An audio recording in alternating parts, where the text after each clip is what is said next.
think of ourselves as the most powerful beings in the universe, it's unsettling to discover that we're wrong.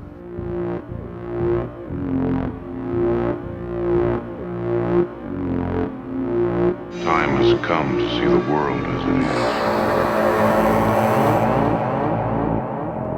Can we pull back the veil of static and reach into the source of all being?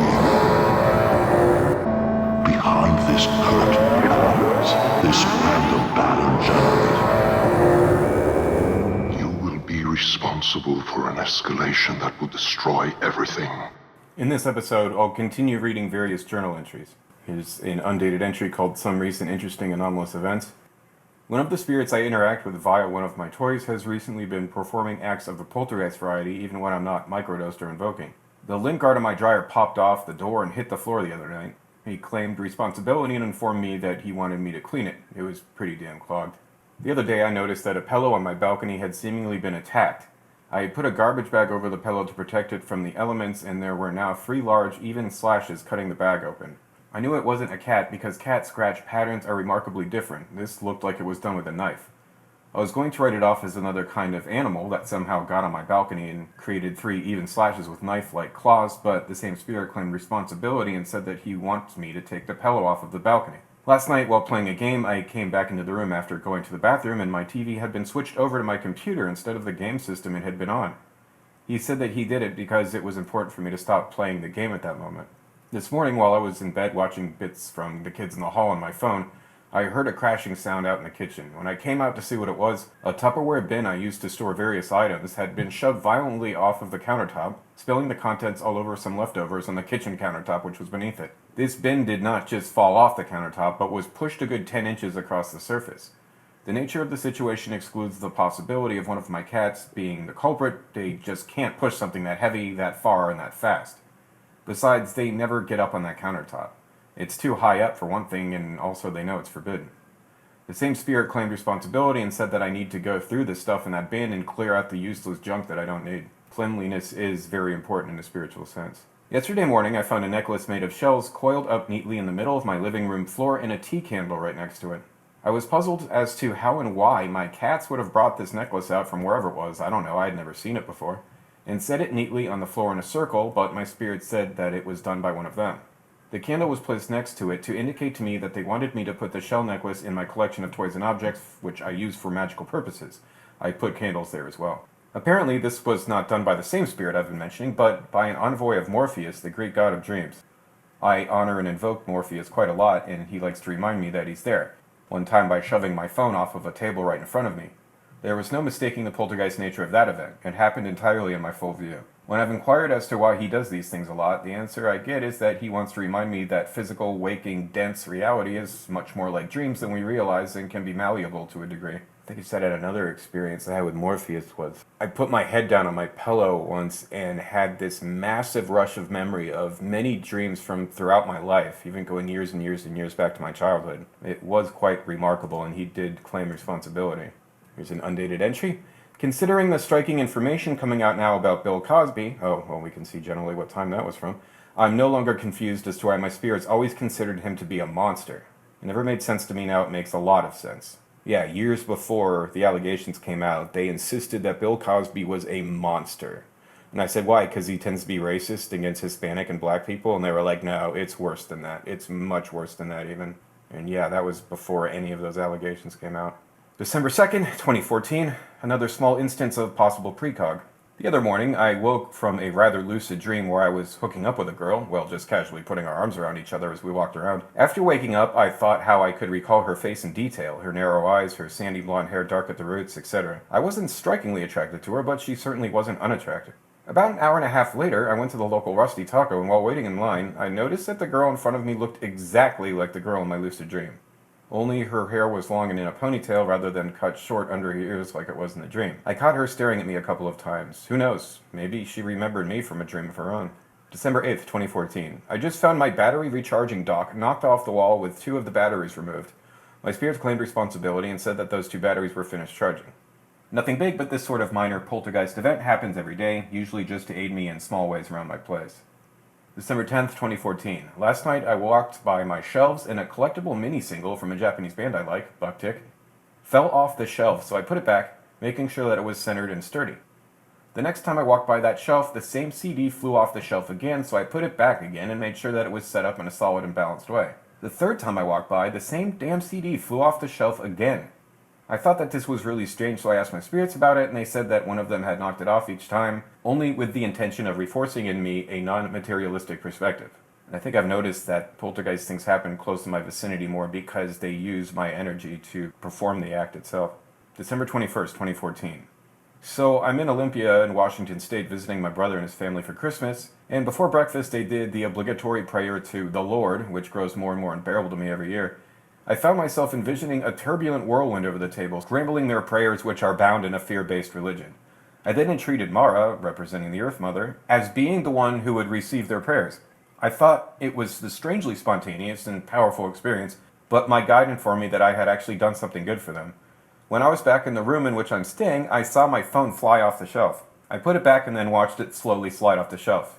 I assumed it was due to the shelf being sloped, even though nothing had slipped off before, but my spirit said that it wasn't normal.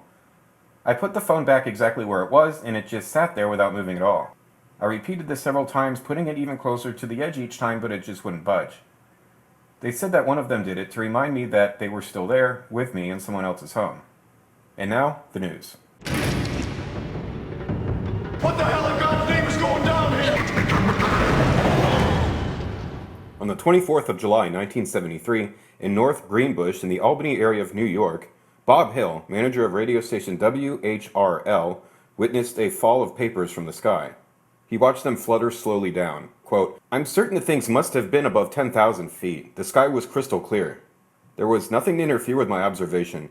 It took something like half an hour to 45 minutes for the objects to land." He managed to retrieve a couple of sheets and found them to contain complex mathematical formula, but his later research did not manage to track down their owner. In Indianapolis, Indiana, the paper which fell from the sky on the 16th of May 1984 was not quite at such a high intellectual level. It was rubbish. One witness saw 500 or 600 pieces of scrap paper and other rubbish, newspapers, computer printout, cardboard, plastic cups, falling from the sky. It was traced back to a landfill site a mile away, but the weathermen were at a loss to know how it had been lifted into the sky since the nearest storm was hundreds of miles away, and it was not warm enough for mini dust devils to arise. On January 1st, 1984, World War II shell weighing 22 pounds crashed out of the sky into Fred Simon's patio in Lakewood, California, leaving a 4-foot crater. Fortunately, it contained no explosives. No one had seen or heard a plane, though neighbors did hear a whistling noise as the shell came down. At Holbrook, Arizona, on 19th July 1912, there was a loud explosion and stones fell from the sky, at least 14,000 of them. Some were very small. 2 dissimilar stones cemented together fell onto Cumberland Falls, Kentucky on the 9th of April 1919. A limestone ball fell and exploded at Blekkenstad, Sweden on the 11th of April 1925, the events being witnessed by several people. Fragments were analyzed and said to contain fragments of marine shells and a fossil like a trilobite. The limestone was not like any in Sweden. A boulder measuring 30 by 30 inches fell on Dundalk, Maryland on the 27th of January 1956. A much smaller rock, 4 by 3 inches, fell in front of a man gardening at Aston, Birmingham, West Midlands, England on 12th May 1969, but this rock was described as warm and sticky. It also seemed to expand as it cooled. On 12th July 1975, black and sticky stones rained down onto a street in Etterbeek, Belgium. A lump of porous rock, sparkling with what looked like melted glass and white flecks all over the black material, resembling slag, crashed onto a patio in Toronto, Ontario, Canada on 20th August 1978. It was warm and may have caused a small explosion. It broke on impact. Geologists at the Royal Ontario Museum said it was not a meteorite. A similar description was given to a rock which burned the grass and left a crater when it fell at Marshfield, Massachusetts on the 4th of November 1983. No one saw it fall. It was the hole with smoke rising from it which drew people's attention. The police said a live power line had come down and caused the fire in the hole and melted a rock. But Robert Lang, who pulled a piece of smoldering rock out of the hole, disagreed, saying there were no wires down. There were several pieces of the rock, which Lang described as porous. Quote, "On one side, it looks like slag from a welder's wire, and it looks almost like silver or aluminum spread throughout it." A substance smelling like glue fell on Sarthe, Belgium on the 8th of June, 1901, and a salty white goo came down onto Salt Lake City, appropriately, Utah, on the 25th of March 1955, but we do not have enough information on either event to be able to identify what fell. A reddish oily liquid spattered down onto a garden in Cincinnati, Ohio on the 22nd of July 1955. Warm and sticky and somewhat like blood, it began to sting Ed Moots' hand. It also caused his peach trees to shrivel and die. During the noxious shower, Mr. Moots looked up and saw a small cloud, a turbulent mixture of red, green, and pink. A green slime which fell on a 6-block section of Foggy Bottom in Washington, D.C. on the 5th and 6th of September 1978 also caused problems, killing plants, making cats and dogs ill, and damaging car windscreens. It undoubtedly fell from the sky because the roof of a 12-story building was coated with it. The scientists who analyzed the slime said, "It's a green material. It's soluble in water and it's soluble in alcohol. When this stuff hit, it was very fluid. Later it thickened and turned black. Its principal components were nickel sulfate, iron sulfate, and manganese, and it was a product of combustion but was not jet fuel nor pesticide." On the 26th of September 1950, 2 police patrolmen driving in their patrol car near Philadelphia, Pennsylvania, saw something fall into a field. When they investigated, they found a 6-foot-long object giving off a misty purplish glow. One of the men touched it and found it to be a jelly-like mass. Within half an hour, it had evaporated. It was also a policeman who witnessed the fall of another strange object, this time in his Miami, Florida garden on the 28th of February 1958. It fell from a clear sky and was a transparent globe with a glittering surface. Quote, "It seemed to be made up of thousands of minute cells resembling those of a honeycomb, and it was pulsating over its entire body. The witness stuck his finger into it. Quote, to my amazement, I could feel nothing. I withdrew my finger at once and saw that I had left a hole in the material the size and length of my finger. This was the first time in my life that I had been able to see and touch an object, yet unable to feel it." He managed to gather some of the material into a jar as it began to spread across the lawn and shrink, but his sample also dissolved, leaving a dry, empty jar. 5 strange floating foam-like objects were seen at Charlotte, North Carolina on the 20th of March 1957, drifting in the sky, and one of them came to Earth 60 feet away from the witnesses. It was like a thick liquid or ice breaking up, was shiny and cool when touched, and numbed the fingertips. There was a faint odor like burned matches. In earlier centuries, such mysterious blobs were known as star jelly, or rot of the stars, and were believed to be gelatinous meteors or shooting stars which had landed. A witness in Monterey, California, saw spaceships like jellyfish quivering in the sky over the bay on the 4th of October 1971, and they left behind floating fibers when they shot away. On the 22nd of October 1973, a woman in Sudbury, Massachusetts, saw a shining globular UFO in the sky at the same time as she saw sparkling fibers on the wires and leaves. She collected some of the sticky material and sealed it in a jar in her refrigerator. Analysis showed that the fibers were not spiders' webs and they could not be identified. Also unlikely to have been spiders' webs were the strange lines which stretched up into the sky in 3 American locations in the 1970s. Caldwell, New Jersey in August 1970, Elberton, Georgia in mid-June 1972, and Greensburg, Ohio in September 1978. Several lines or wires were hanging from the sky over Caldwell, in actual fact stretched taut at angles between 30 and 50 degrees to ground level. The reports published in Pursuit magazine give the relevant facts, and we quote, "Neither the upper nor the lower ends were ever seen or located even when they finally fell. They just came out of the sky from, apparently, down low at one end and went up overhead and then on up into the sky to a point of invisibility, even when traced with powerful binoculars. In one case, the line remained taut for a month through several severe electrical storms and several other days of high winds. Then, for no apparent reason, one end of the line gave way and a pile of the stuff was found in a front yard. The owners pulled in a large amount, but the line snapped farther up and the upper end remained invisible. In another case, 4 boys spent 1 hour hauling in a line which had dropped during the night. Again, this snagged and broke before the entire line could be pulled in. And in all cases, when the line fell, it immediately curled up, just as did nylon fishing lines on spools bought by us for comparison. No pattern could be discerned in the distribution of the lines, and despite numerous efforts, no ends could be found. Some of the material retrieved was analyzed by the DuPont company, who stated that it was chemically a type 6 nylon, caprolactam, or possibly a copolymer, such as type 6 and type 66, but that it was not of their manufacture. A sample was also analyzed by a Dr. Vargas at Rhode Island University, where another mystery developed. Quote, "These lines had a fine hollow tube running through their length.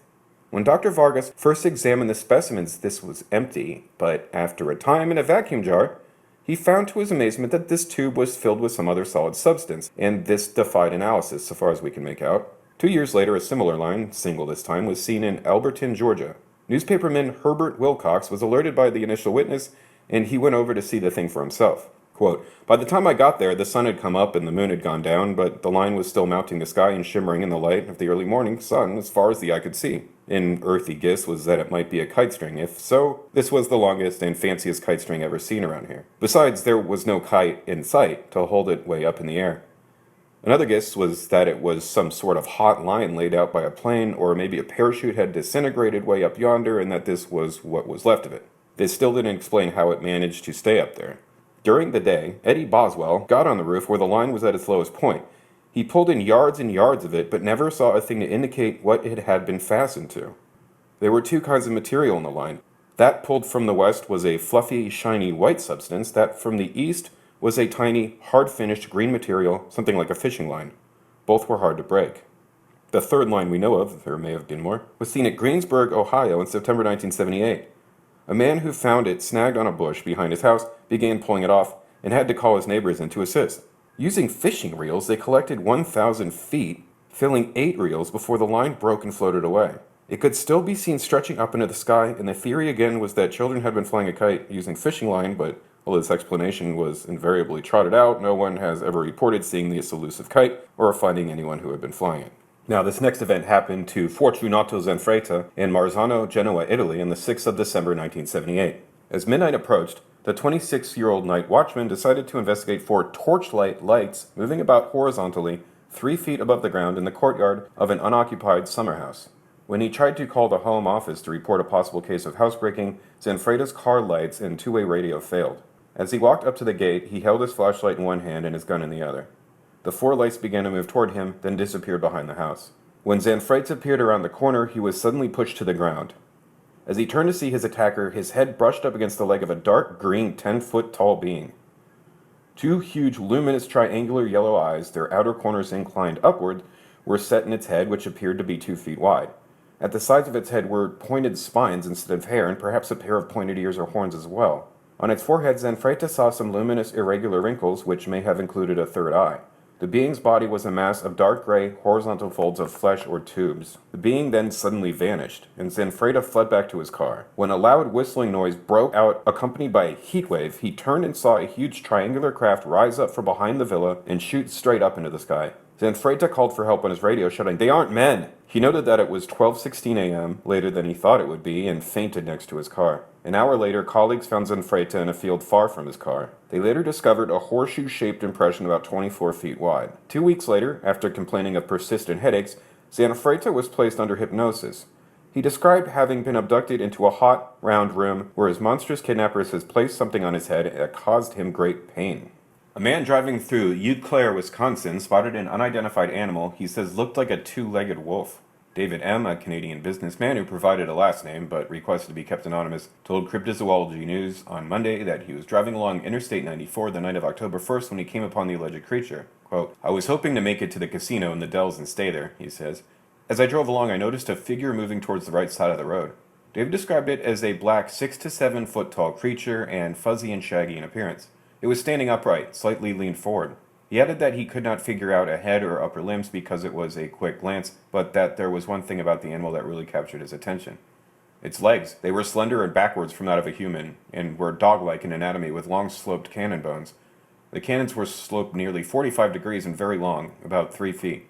The strange biped, he says, walked with a very peculiar gait. It was sort of bobbing up and down, but athletic. Then, he recalls, the figure took about 3 steps and was out of sight. I did not see it cross in front of me, as when it came into view was just as it came into my headlights range. It was not running or moving with haste, just bobbing along at a brisk walk. I will never forget the strange gait, and the way the legs looked. It looked like it could run very fast if it had to or wanted to. The Canadian businessman says he is sure that it was not human or an animal he had ever seen before. Not a deer, bear, cow, elk, horse, or any other animal. The closest animal comparison I could make would be a black panther with shaggier coat, slender, walking upright, and with longer legs, or like some sort of hairy centaur.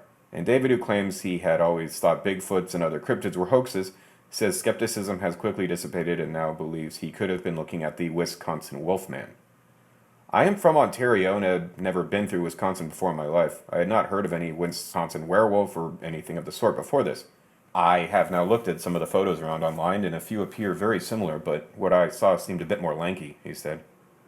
In Savannah, Georgia, a man claims he and his grandmother saw a gray alien inside their home. The 33-year-old man, who did not provide a full name, says they were in the living room watching TV when they saw the alleged creature running through the house. Quote, "We lived kind of back in the woods, next to an army base," says the Georgian. "We were watching The Simpsons when out of my peripheral vision I sensed a white blur," he continues about the 1991 claimed event. Reportedly, the alien ran out of his grandmother's bedroom and down the hallway. He says he and his grandmother saw it clearly. It then purportedly disappeared into the darkness. The man reported the creature as having a dingy white skin all over its naked body. Its arms, he adds, were very long and was throwing them like he was trying to fly. It seemed very lightweight. The head, from front to back, it was extremely shallow. Its eyes bugged out like a praying mantis, and its feet were long and narrow, but sort of frog-looking, he explains. He also says he noticed how the ribs kind of stuck out at the bottom. That creature was bird-chested. It had only 3 or 4 ribs, very spaced. The eyewitness noted the lack of sexual organs and believes the creature was not technological advanced, as he said. It looked more biological than humans even. It was emaciated. You could see the striations and blood vessels. Reports of alien creatures breaking into homes have increased during the past 2 years. In Lima, Ohio, a resident on Sunday said he saw a humanoid-looking creature in Allen County. The man, who provided a full name but asked to remain anonymous, says he was at home talking to his sister when he noticed the creature through the open door. "We have a big bean field that leads to small woods," the eyewitness, who claims to work in the food service, told Cryptozoology News. "The neighbor has a pond. I saw movement right past my sister's head, whose back was against our sliding door leading to our backyard. It went full sprint towards the bean field, scared the hell out of me." The man described it as a 6-foot-tall creature covered in what looked like gray or pink skin with long ears like a Doberman. Its body, he said, was muscular as hell in full stride. "I only saw the back of it, but it had humans' legs and ass. I could see the striations in its back. The thing was definitely muscular." The Ohio resident claims the unknown animal was under the light for a good 30 seconds before going out of sight. "My sister thought I was scaring her, but I was noticeably shaken because the damn thing wasn't normal," he said. The Dogman is a cryptid reputed to live in the northwestern quadrant of Michigan's Lower Peninsula, although other sightings have been reported in other states. This unproven creature was first allegedly spotted in 1887 by 2 lumberjacks who described the creature as having a human body and a dog's head. On September 24, 1954, at 0900 hours, in Béccar, France, 2 women, widow Geoffrey and Miss Giselle Fine, made independent reports of a dark gray disc 6 meters in diameter, 1 meter high, seen in a clearing. A man of normal height was standing close to it. He wore dark clothes and a kind of cap. Miss Fiennes came within 30 meters of the craft and stated the man was repairing it. Traces were found on the grass. On September 24, 1954, in Almaceda, near Castelo Branco, Portugal, Cesar Cardozo and 3 others saw 2 individuals, 2.5 meters tall, dressed in shiny clothes, emerge from a landed craft and gather flowers, shrubs, and twigs in a shiny box and take off. They seemed to be inviting the witnesses aboard, but their language was not understood. On September 26, 1954, at 14:30 hours, in Hvile, France, Miss Leboeuf was suddenly confronted with a creature resembling, quote, "a child in a plastic bag with eyes larger than human eyes." This creature entered a flat circular machine which took off toward the northeast with a soft whistling. Traces found. Witnesses in state of shock. September 27, 1954, at Faucigny-Rouge, France, at Rivetti, people in a bus saw a reddish light coming down. Later, Mr. and Mrs. Rocher noticed an object on the ground, softly glowing, a short distance from their home, but were afraid to approach it. It remained there for several hours. It was described as a sort of glowing tomato with antennae on top. At Petit Trianon in Versailles, Miss Moberly and Miss Jourdain saw people and scenery from the 18th century, 10th August 1901. Also later sightings of ghosts in period costume by other witnesses. At the Gulf of Porto, Corsica, fishermen saw a sea monster 200 feet long, October 1907. At Puis, near Dieppe, 2 women on holiday heard ghostly sounds of World War II air raid, 4th August 1951. In Remiremont, showers of hailstones with portrait of Virgin Mary inside, 26th May 1907. At the River Rhone, water monsters seen 1954 to 1955, long-necked sea serpent seen at mouth of river in summer 1964. At Saint-Jean-de-Maurienne, poltergeist outbreak, June 1955. At Saint-Quay-Poltrou, Côte du Nord, 3 witnesses saw a sea monster with black hump traveling fast, then joined by another, summer 1911. At St. Quentin, tiny red droplets of blood appeared on walls, carpets, and bed. Noise of crashing crockery heard in kitchen, January 1986. What the hell in God's name is going down here? was a public service announcement designed to scare the shit out of you. Here's an undated entry called Sexuality and Spirituality. It's funny that my spirit contacts insist that a hardline materialist can never have truly great sex. I use the term materialist instead of atheist because it's possible for someone to not necessarily believe in a supreme intelligence, but to still be open to things we don't fully understand. A materialist shuns all occult and anomalous things as nonsense. My spirit contacts are mostly referring to tantric practices and energy exchange. Psychology factors into it as well. For example, if the act isn't spiritually sacred, or a blasphemous slave of the profane, it lacks its true power. Good sex has to happen in the mood, just as magic demands one is in an appropriate mind state, achieved by trance, drugs, pain, sensory deprivation, music, ritual, etc. In regards to that, they remind me that inward states actually have an effect on outward reality, much more than we tend to believe in our culture. If you see sex as nothing more than a reproductive act of the animal, then you are blocking yourself out of its true power.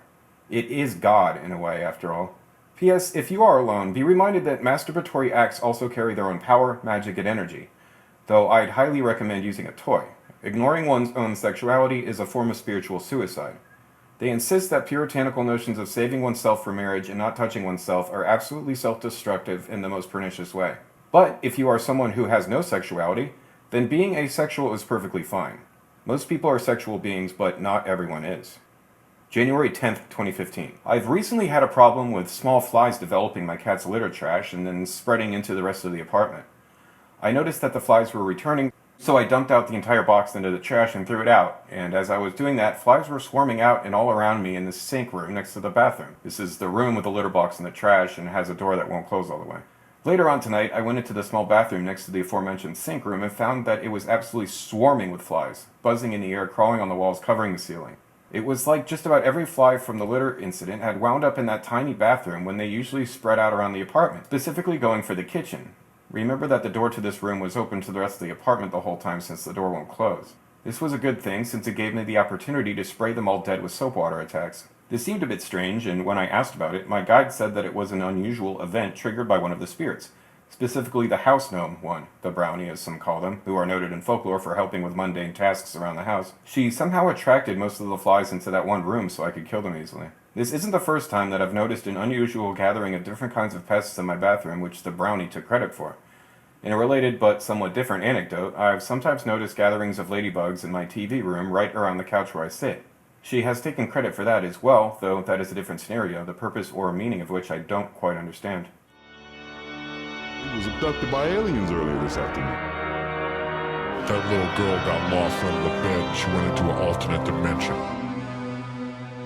I'm going to read the introduction to the comedy book UFOs, JFK and Elvis by Richard Belzer. It starts with a quote said by President George H.W. Bush when he was asked if there might have been a conspiracy in the John F. Kennedy assassination, and he said, "There are some people who still think Elvis is alive." For 35 years, talking about John Kennedy's assassination has been something other than a casual endeavor for me. One reason is that on March 10, 1985, I was dropped on my head on national television by Hulk Hogan. The other has to do with quotes like the one above. You remember George Bush, don't you? Sure you do, but probably less vividly than you recall John Kennedy, who has been dead for more than 35 years. But George Bush left his mark on history. He's the only American president to ever puke on another world leader. Of course, Bush was a Halcyon head at the time. In case you don't know, Halcyon is a sleep medication that is banned in Great Britain but was popular in America at the time. Apparently, it was decreed to be safe by our medical guardians in the FDA and AMA and was the pill of choice for an American president on an international mission. Anyway, Halcyon has side effects, including the tendency to produce odd syntax problems, short-term memory loss, and erratic judgment in the user, which are all symptoms not only of the Bush presidency, but of George Bush himself. So anyway, somebody asks George Bush the conspiracy question. And make no mistake, the conspiracy question is the question of the millennium, because the very fact that it is being asked means that people have learned they cannot trust what the government has told them. So in response to this question, which is central to the way people perceive the world in which they live, Bush says smugly, hey, there are some people who think Elvis is still alive. In other words, he, a former president and head of the CIA, equates any serious questioning of a proven fiction, the Warren Commission report on the JFK assassination, with Elvis worship. Not that there's anything wrong with Elvis worship. When Satan is busy, Elvis will do in a pinch. But all Bush and his conspiracy-suppressing cabal have offered in answer to the conspiracy question is a web of suppositions and fantastical explanations that have raised more questions about the assassination than they have answered. And with their arrogant, pat answers, they have succeeded in marginalizing even the most sober critics and meticulous researchers. And that pisses me off. At this point, you might be wondering, hey, what do you care, Bells? You're living in France, sucking down secondhand Gary Louis smoke. You're in bliss. But I'm not in bliss. How could I be? 3.5 decades, a 26-volume report, and 2 useless committees after the murder of the century, and this is the sum total of what we know for sure about the Kennedy assassination. 1, that the President of the United States was killed by gunfire in Dallas, Texas, and 2 days later, his accused assassin, Lee Harvey Oswald, was shot and killed in the basement of Dallas Police Department headquarters. Everything else is a question mark. And we're not likely to get the real deal from any committee, governmental agency, or what we call the liberal media either. Because among the most heinous atrocities that occurred on November 22, 1963, was the twisted mandate that the government, police, and press must circle the wagons against any and all who dared doubt the official version, no matter how absurd and fantastical that version might be. The brain-damaged offspring of that defensive strategy is the ongoing quest to make anyone who questions authority look like a babbling imbecile. As the great writer, this country's most insightful political commentator Gore Vidal recently put it, Americans have been trained by media to go into Pavlovian giggles at the mention of conspiracy because for an American to believe in a conspiracy, he must also believe in flying saucers, or craziest of all of them, more than one person was involved in the JFK murder. I've seen it 100 times. Conspiracy research comes up in conversation and everyone within 50 paces is either reacting with jaw-dropping incredulity or giving me the elbow and asking, "You're kidding, right?" The fact is that some of the smartest people I know, some of the men and women whose intellects and astuteness I have come to respect most, simply refuse to entertain the possibility that President Kennedy might have been murdered as the result of some kind of conspiracy or that life on other planets exists. They find it easier and certainly more comforting to believe that America is the only country on Earth with no conspiracies at all. And maybe you do too. That's okay. You'll do so until the day you find reason to doubt just one of the establishment's fairy tales. Then, like me, you'll begin to doubt them all. And it won't matter whether your friends are giggling or not. Now, I'm not asking you to believe every conspiracy theory you'll find in this book. Some, like the idea that NASA never put a man on the moon but filmed a historic lunar landing in the Arizona desert to scare the Soviets, may even be a little over the top. But you don't have to be crazy to believe that our government would create such a massive attempt at building up patriotic fervor. Look at Grenada in the Gulf War. Wag the dog is what we do best. Anyway, I didn't write this book to give you all the answers. The Warren Commission did that, and the answers were all wrong. I wrote this book to inspire you to do what the powers that be wish you wouldn't. Seek out suppressed evidence. Interpret independently everything you hear, read, and even what you see. Question authority. And keep an eye out for Elvis, because if the President of the United States can die of a frontal wound inflicted by a sniper shooting from behind, if UFOs can exist in the opinion of American astronauts, the testimony of the world's pilots, and the writings of virtually every culture since the beginning of time, but not in any official capacity, Elvis just might be showing up soon at a location near you. Time has come to see the world as it is. This article is called The Spirits Behind Hvile, Kaos, and it was posted to disinformation.com on January 29th, 2018 by Sarah Reck. I've met with Cacophonics around Los Angeles a few times. He's a local composer and is responsible for the ritual chamber music project called Hvile, Kaos. He is also a bit of a mystic. Cacophonics released his latest album, Agios Opholtia, under Deathwave Nexion, a publishing company devoted to darker-themed occult texts and music. Going to a Hvile Kaos show is interesting in the sense that you'll observe metalheads behaving as if they weren't listening to classical music. I saw lots of horns thrown, heads thrashing to the intensity of the sounds and intentions being shown on stage. Hvile Kaos certainly generates curiosity, but what most people don't know about this project is that each track on the new album is directly related to experiences that Cacophonics has had with corresponding entities. I asked him to give Disinformation a rundown on the magic that he's doing concerning his music. Alright, let's start by you explaining which tracks correlate to which entity and what the circumstances are, meaning are they simply songs as tributes or inspiration from contact? The contact with each deity or group of deities was actually part of the composing and recording process itself. While recording, I had a sigil or image representing the subject of my focus present. The music making became a sort of dialogue. The deity would transmit messages or ideas to me, which I would process and subsequently communicate back to them via the music. I had some pretty eye-opening interactions. Consecration is my musical interpretation of an encircling rite that I perform prior to any magical working. Each cello voice corresponds to each of the archetypes that surround the magician, which include lesser spirits at the beginning and greater, more overarching dark gods as the rite progresses. I appreciate this particular rite because it covers a lot of ground with the various points of power an aspiring sorcerer can use to his or her advantage, both within and without. It seemed fitting to begin the album with this one. The rite of Kundak, as the name suggests, is for Kundak, the seed of sorcerers. Essentially the equestrian form of Kundak, a deva relating to mind control. The experience behind this one was one of literally riding my own subconscious as a wild, damn near uncontrollable horse. If I could do this, the world was mine for the taking. Definitely an interaction worth holding on to. Revelry and Revelation is for the Morrigan, the Celtic goddess of battle, strife, and fertility. I was introduced to her by Emerson Sinclair, the live violinist for Hvile, Kaos, and also an extremely prolific musician and magician in her own right. My genetic makeup is largely Irish and Scottish, so this working with the Morrigan was my first time really tapping into that side of my ancestral subconscious. Rest assured, the goddess kicked my ass. I needed to prove myself as a true son of the Celts. By the end of it, I felt myself covered in blood and returning to the heat of battle, while witches and druids stirred the cauldron of the chaos with their incantations. I became very aware that the same earthy, life-giving force of ancient magic and nature worship is also what has inspired people and cultures to kill one another for millennia. Womb and tomb. I believe it was when I finished guitar tracking for this piece that I looked to her to ask how I had done. Her response was, "It's not perfect, however neither are you, therefore it is suitable." Goes to show how much of a trial by fire the whole ordeal was. Vessel 333 is of course for Choronzon, meant literally as a vessel to house him, to get him to fuck off away from me. Early in 2017, I made a really dumb decision and tried to use Choronzon in a destruction ritual to disperse my seething anger at someone who had really fucked me over. Instead, the damn thing latched onto my head and proceeded to gorge himself. Before long, this feeding process had morphed into a definite degree of possession. My rage had escalated into an uncontrollable bloodlust for vendetta. I had a couple episodes where I clearly felt these thoughts take on a life of their own apart from me as a separate being. After receiving magical pointers from a couple of esteemed colleagues of mine, I decided to use some riff ideas I've been sitting on as a means of self-exorcism and channel Choronzon into the piece. The first thing I noticed was that trying to get him to cooperate was like trying to shove a small child out the door to school. He would constantly try to worm his way back out with distractions and general resistance. Of course, thanks not only to my efforts, but also those of all the people who generously submitted vocal and spoken word samples, he now has plenty of psychic sewage to feed off in the context of the piece and now lives there rather than inside me.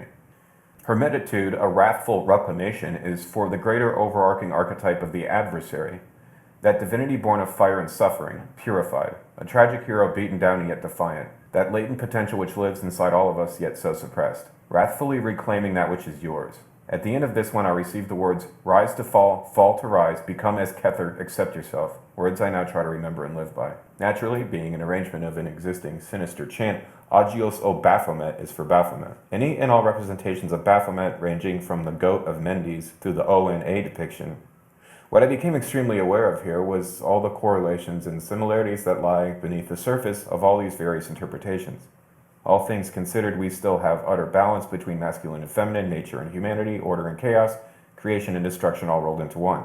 What I was left with during this interaction was an extreme understanding of existing at the center of all, that defiant usurping of divine power, absolute becoming, and felt truer than true. We don't really regard our live performances as shows per se, but rather as rituals in a very real sense. The evocation triangle and candles function as magical tools as opposed to stage props, just as essential to the performance as microphones or amplifiers. The black altar candle at the rear is the acausal, the inverse plane and dwelling place of those we wish to contact. The red offertory candle on the left is our heightened burning passions, that which is utilized directly by the music itself, which serves as a catalyst for those with which we work to make themselves known. The white zodiac candle on the right is the audience members, their spiritual purity and innocence in a state of utter reception.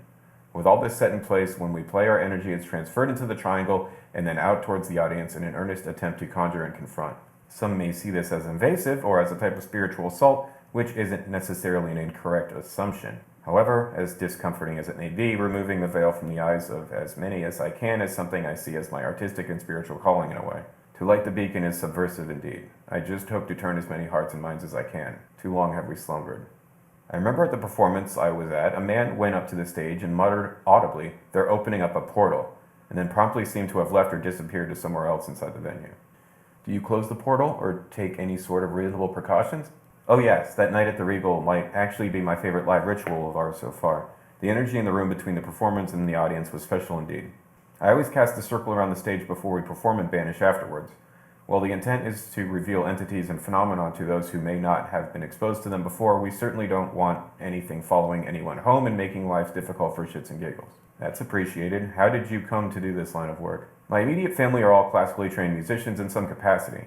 I'm not sure what initially drew me to the cello as a kid, it just seemed to make sense for some reason. Early on, I was always a bit on the fence about it, but discovering Apocalyptica in high school changed that.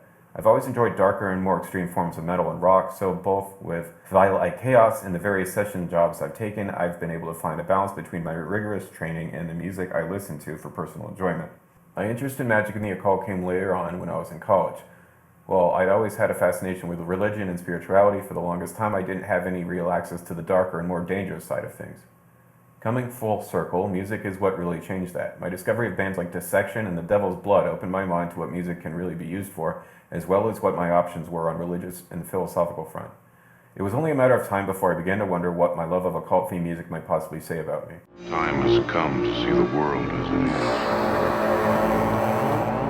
is. This article is called Brain Surgeon Visits the Other Side and Lives to Tell You About It. It was posted to themindunleashed.com by Josh Richardson. A top brain surgeon who claims he saw the afterlife while in a coma reveals the stories of others who say they have had similar life-changing experiences. Thousands of people have had near-death experiences, but scientists have argued that they are impossible. Dr. Eben Alexander was one of those scientists. A highly trained neurosurgeon, Alexander knew that NDEs feel real, but are simply fantasies produced by brains under extreme stress. Then Dr. Alexander's own brain was attacked by a rare illness. The part of the brain that controls thought and emotion, and in essence makes us human, shut down completely. For 7 days he lay in a coma. Then, as his doctors considered stopping treatment, Alexander's eyes popped open. He had come back. Alexander's recovery is a medical miracle, but the real miracle of his story lies elsewhere. When his body lay in coma, Alexander journeyed beyond this world and encountered an angelic being who guided him into the deepest realms of superphysical existence. There he met and spoke with the divine source of the universe itself. Alexander's story is not a fantasy. Before he underwent his journey, he could not reconcile his knowledge of neuroscience with any belief in heaven, God, or the soul. Today, Alexander is a doctor who believes that true health can be achieved only when we realize that God and the soul are real, and that death is not the end of personal existence, but only a transition. This story would be remarkable no matter who it happened to. That it happened to Dr. Alexander makes it revolutionary. No scientist or person of faith will be able to ignore it. Dr. Eben Alexander was initially convinced out-of-body experiences were hallucinations, until he went into a coma himself and had what he now believes was a glimpse of something much more. One of those core truths is that there is an afterlife just as there is a premortal life for all of us. A man may be shown these things, but he always has limitations on who and where he can share this knowledge, if at all. In this second extract from his book, The Map of Heaven, Dr. Alexander, who has taught at Harvard Medical School, reveals many others who have also seen what he described. A near-death experience will change your life in more ways than one. It means you have survived a serious illness or a major accident, for one thing, and that alone is one of the most significant events imaginable. But the aftermath, as you adjust to your radical new perspective, can be even more significant. For me, it was as if my old world was dead and I had been reborn into a new one. Coping with that is hard. How do you replace your old vision of the universe with a new one, without unraveling into chaos? How do you take that step from one world to another without slipping and falling between the two? So many people are going through similar versions of what I went through, and the stories I have heard from other near-death experience witnesses gives me courage every day. They are a constant corroboration of everything that was revealed to me, how we are loved and cherished much more than we can imagine, how we have nothing to fear and nothing to reproach ourselves for. If you have never seen yourself as a spiritual person and perhaps did not even believe in God, this new dimension to your understanding has an even greater impact. A man named Pascal wrote to tell me about his father, who had a PhD in astrophysics and was 100% scientifically minded, in other words, a complete atheist. Pascal's dad, we'll call him Pierre, was a heavy drinker. He'd suffered a succession of emotional blows, and he used hard drink to numb the pain, so much that his organs started one by one to pack up. Kidneys, liver, and then lungs gave way, and Pierre succumbed to double pneumonia. He was not expected to live, but to give his body the best chance of repairing itself, the doctors placed him in an induced coma. After 3 months in intensive care, he started to come round, and all this hard-headed scientific man wanted to talk about with his son were his experiences of heaven. He had seen the afterlife just as I did, and he brought back the same message. There were angel-like beings who loved us more than we can imagine, and they would help us if only we would let them. Pierre faced a major challenge. He could never drink again. One glass would be enough to tip him back into alcohol abuse, and the end would be inevitable. Somehow he found the strength to beat his demons. For the next 4 years, Pierre didn't touch a drop. But after his initial burst of spiritual fervor in the hospital, he stopped talking about heaven. Pascal sensed that his dad, an intensely shy man, was embarrassed by the massive contradiction between the atheism he had always preached and the heaven he had experienced during his coma. He found it easier to say nothing. But he developed a quirky habit, which seemed to help him in his abstinence. In all the places where he might be tempted to relapse and have a drink, Pierre left post-it notes. Every one was the same, with 4 cryptic letters written on it. G-A-H-F. Pierre would not say what the notes meant. All he would admit was that they helped him. After 4 years, his heart gave out, and Pierre died. His son was deeply comforted by words his father had said in the hospital. "I'm not afraid of dying anymore. I know it'll be fine." After the funeral, as he collected up the post-it notes, Pascal had a sudden insight. He knew what the letters GAHF meant, what his father was reminding him. Guardian angels have faith. Not every experience of heaven and the change it brings is so dramatic. After I first shared my story with others in public, I received a charming letter from a lady named Jane Ann, who told me that she underwent surgery for a brain abscess in 1952, when she was 8 years old, and that for 2 weeks after the operation she was in a coma. Her mother was beside her bed when she awoke, and what Jane Ann remembers clearly is the expression of deep concern on that beloved face. Simply and matter-of-factly, as only a child can, Jane Ann explained that there had never been any reason to worry. She had been with her great-aunt Julie, sitting on her lap and being comforted. 60 years later, that image of her great-aunt was one of her clearest memories. Sometimes it is the death of a loved one that induces or inspires a near-death experience in us. A lady named Jean wrote to tell me what she had experienced when her mother died in 1980. On a Saturday morning, Jean was in her garden. She was due to fly to New York on the Monday to visit her mother, who was being treated for cancer in hospital and who was not expected to live more than 6 months. As she tended her flowers, Jean was suddenly overwhelmed by a feeling of an unbelievable amount of love. It passed through her like a puff of air and left her feeling exalted. As she stood wondering what she had just felt, the sensation traveled through her again, pervading every cell in her body. No sooner had the feeling faded than it happened a third time, and suddenly Jean understood what it meant. Her mother had died and was telling her how much she loved her as she departed this realm and embarked on her voyage through the next. The feeling that Jean had initially thought was simply going through her had in fact enveloped and encompassed her, as only love can. The feeling was like she was hugging me, but going right through me, and every time she did this, I felt a supernatural, unbelievable, immeasurable amount of love. Jean went to sit by her phone in the house. She knew what would happen next, and within 10 minutes it did. Her sister phoned from New York to tell her their mother had passed away. As she wrote that letter, Jean told me she was crying, tears of joy, not sadness. Ever since that moment in the garden, she has felt utterly safe and loved, confident that she will be reunited with her loved ones in heaven, and safe in the knowledge that death is nothing to be feared. In fact, she confesses she sometimes feels almost envious when people pass away. One of the most extraordinary things about my own glimpse of heaven was that, back in this world, no one was aware of the transformation that I was undergoing. All the monitors and sensors and computers could detect no activity. My brain was flatlining. But sometimes the eyes of those we love can see the change as a sort of spiritual radiation. A man called David experienced exactly that when his father died. With his 3 siblings, he was sitting in a private room at a hospice where his dad had been for 13 days. They had kept a constant bedside vigil, and it was plain that the end was near. At 4 a.m., with the room in darkness except for a single night light on the wall, their father took his last breath, and as he did, a speck of glowing dust seemed to settle on his temple. It was like a pinprick of gold. No light was shining on the old man's face, yet this particle of dust was vivid and luminous. As David watched it begin to swell into a pea-sized orb, now it was a translucent blue, like the light underneath a candle flame. White rays sparkled from it. The orb lifted, hovered, and then drifted across the room, still effervescent with sparks, until it disappeared through the ceiling. Dave followed it with his eyes, not daring to speak until it was gone, and then he turned to one of the sisters. "Did you see that?" he asked. His sister said, "You mean that light that just came out of the side of Dad's head?" People ask themselves these questions all the time when a loved one passes and something inexplicable, something beyond the purely physical occurs. We know what we've seen, but we can't quite bring ourselves to believe it without corroboration from someone else. Did you see that? Perhaps the most extraordinary story of a near-death experience was told to me by John, the son of a war veteran who believes he accompanied his father on the first stage of his journey into heaven. His dad was a fighter, an ex-prisoner of war who was clinging to life in his hospice bed despite having suffered a massive pulmonary embolism. His breathing was very labored, and John was kneeling at the bedside holding his hand, with his ear close to his father's chest, when suddenly he was thrown into another dimension. The scene was more vivid than any dream, he said. It was like being immersed in a 3D movie. His perspective was airborne, like a helicopter shot, and he was looking down at a rapid stream flowing over rocks. In the water, clinging on for dear life, was his dad. A golden glow began to spread across the water like a celestial spotlight. In the middle of the light, a white canoe appeared, with a red paddle floating quite still on the rushing water. With a sound of excitement, his father let go of the rocks and began to swim for the canoe. Suddenly, he wasn't a sick old man anymore. He was an athlete with the strength of a man in his 20s. He leapt into the canoe, and John felt himself race down like a camera zooming in to ride behind his dad's shoulder. His father turned and gave him a look of such love and joy as he had never seen on his face before. And then the perspective changed again, and John was high in the sky, watching as the white canoe raced towards a jetty where dozens of people were waiting and cheering. He recognized them all, family members, friends, and war buddies of his father's.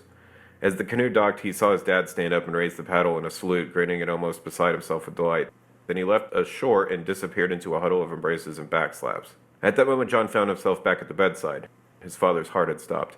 This experience was transformative. A gift from my dad I could not repay, he wrote to me. I can actually feel myself glowing when I tell this story. New knowledge like this changes us forever. It must do, that is its purpose. We evolve into someone fresh, It's what happened to me after my near-death experience and to every one of the people in these stories. Science can explain everything if we look hard enough. Shut up, science bitch. Nothing is true. Everything is real. Not only is he like ruining my life, but with all this God shit that he's into, he could be ruining my afterlife. It's a sort of interdimensional vagina that somehow appears. I can interact with it. Fabric of the entire universe could be torn apart. I know my mind is